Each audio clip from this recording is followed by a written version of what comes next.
Bonjour, comme toujours, ravi de vous retrouver donc pour une nouvelle présentation sur Livres et Heureux.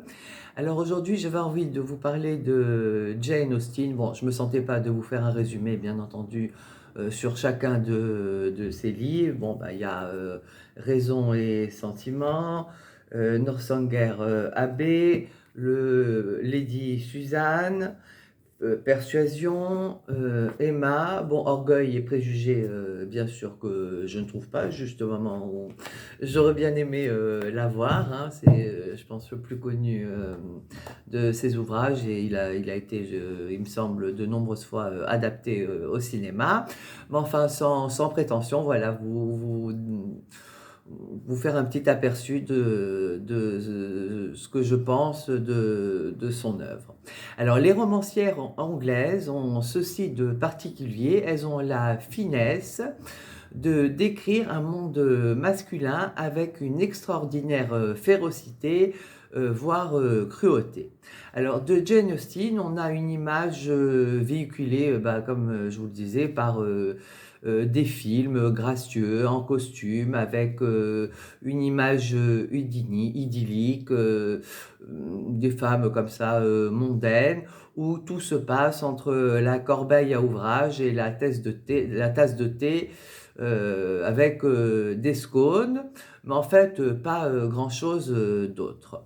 En fait, la description par Jane Austen de la vie de ces femmes est une remarquable analyse, et ce sans concession, car ces femmes, je pense entre autres aux cinq sœurs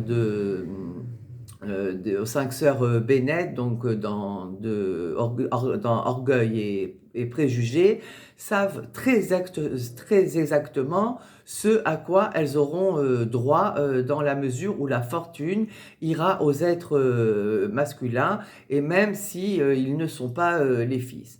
Enfin, des arrangements tout à fait bizarres et compliqués.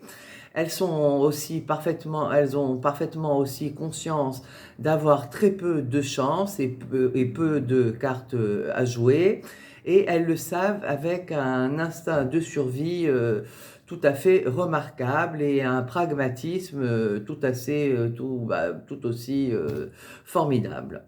Donc on a le sentiment d'être dans un monde féminin, occupé de bals, de toilettes, parfois l'émoi créé par un régiment faisant apparition dans les petites villes où elle se trouve, dans la rue, et bon, enfin, de toutes ces choses-là.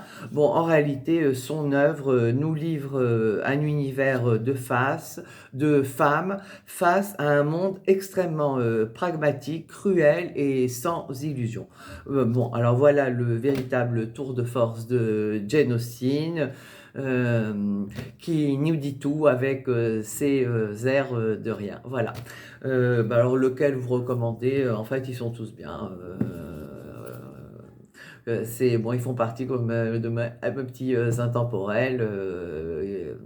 En fait, moi, quand j'ai un petit coup de, je sais pas trop quoi lire, ou un petit coup de blues, je prends un Jane Austen et c'est reparti comme en 40. Voilà. Donc, je vous souhaite une très bonne lecture, et avec un des Jane Austen, peu importe. Voilà. Et je vous dis à très bientôt donc pour une prochaine présentation.